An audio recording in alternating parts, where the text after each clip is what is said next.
All right. Gaza War Day 311. No end in sight. There's a summit hosted by Qatar and Egypt and the Americans, apparently, planned for August 15th to do a new round of negotiations. But Israel doesn't want negotiations, and Hamas, well, they want to have negotiations, they just don't want a deal. And Hamas has apparently said, we don't also need negotiations, we just need you to implement the July 2nd agreement. So thanks for that. I also think that at this point, with all the assassinations that they've done and that presumably the Americans have facilitated in every way, and there is past experience in previous wars of negotiations and negotiators being identified in their locations and movements because they came out of hiding to do negotiations and then they were assassinated with presumably some help from the Egyptians by the Israelis. So I think if Hamas smells something sinister at this wonderful August summit after the particularly vile attack on the school the other day, where they killed 100 people at morning prayer. So yeah, Hamas is not likely to go to this wonderful summit. And yeah, I mean, Hamas has done a lot to try to do the right thing, try to be the good guy. I know people are so propagandized that I sound like I'm speaking some kind of alien language when I say that kind of stuff, but they don't attack medivacs. They treat the hostages. They don't abuse their hostages. A point I'll be returning to, as some of you probably know, they have done all of these things, and it hasn't really, I mean, it's helped them in moral terms, but it certainly hasn't helped them in propaganda terms with the West, who treats them the same no matter what they do. So obviously, the West is going to say we would have had this wonderful summit and negotiation, and it's all Hamas's fault that we don't. But they're going to say that anyway. So it's not like Hamas loses much from refusing to play this charade at this time.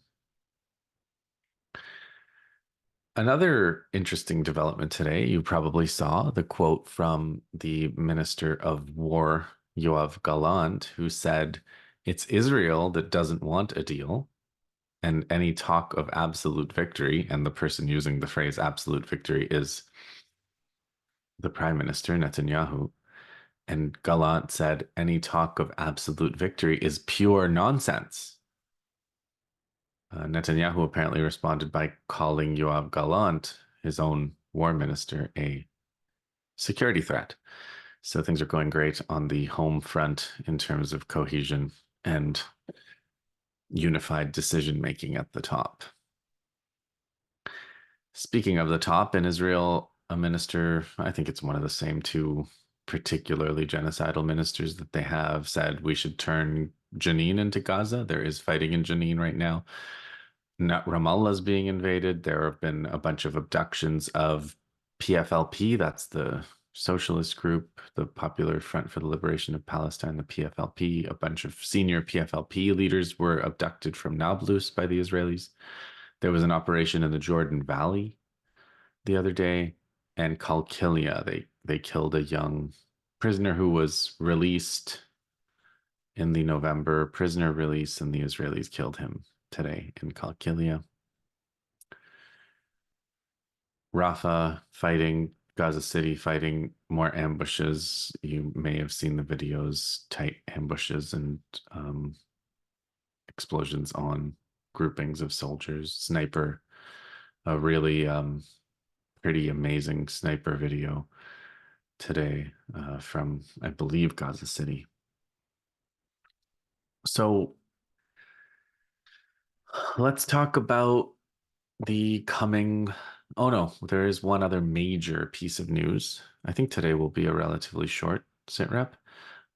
In Gaza, Abu Obeida, the spokesman for the Qassam brigades, has made an announcement, and he said at two different separate incidents, guards of the Israeli prisoners of war, hostages, whatever, one of the guards executed a hostage, and in another incident, two other hostages were wounded. And he said they hold Israel responsible for this because these were in response to the massacres. So who knows? They said they're investigating. They don't have the full details yet, and presumably they will fairly soon. Remember that it's very likely that the prisoners are held in many different places, possibly moved around, possibly underground, and that they're not in constant communication with the command. That can't possibly be how it works if they're running any kind of operational security. So it always takes time. You get an initial report, and then they presumably made the call that they wanted to get some kind of report out there before it comes out from some other source, and then details to follow. Another Hamas spokesman said, "Our policy is to safeguard the occupation's prisoners and protect their lives." But again, they're holding Israel responsible, and you know, it does things are looking worse and worse for the Israeli hostages in the sense that they have essentially been completely abandoned by Israel. All Israel is doing is abducting more Palestinians, raping and torturing more and more of them, killing more people, trying to capture more of them in the West Bank, maintaining these horrific prisons, Sde Timan and others, having videos published of the abuses there, making videos defending abuses there, having them mass demonstrations in support of abuses there. So that's where Israel is at, and it's it's kind of a message that they don't know how much longer they can hold on, it seems, from the Hamas perspective, how much discipline they can have while it's increasingly clear that Israel has no intention of exchanging these prisoners, that Israel wants the prisoners, the hostages, to die, and that they're going to commit absolutely unrestricted genocidal warfare on the entire population, no matter what. So, yeah, Israel's done this adaptation, as I've been talking about, to the Hannibal Doctrine, which they've scaled into the mass Hannibal Doctrine, which they've scaled into we exist to kill and rape and torture and have no other real project. And we don't want to negotiate and we don't want to deal. We just want to kill. And so it is hard to conceive of a ceasefire, a prisoner exchange with um, a society and a state that's going through this kind of transformative process, open-ended transformative process into something totally unrecognizable as a human society. So I don't know where this is going, and we will hear more, but I do think it's something that it probably is just the beginning, and things are not going to go better on this front than they are now. So it's a very concerning development. It's a very bad development, and it's all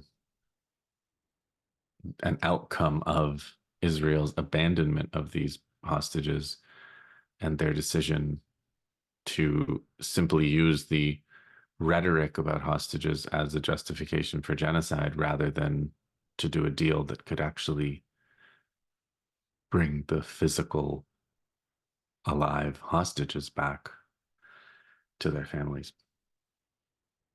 So the other thing is the escalation of the war, which also is happening.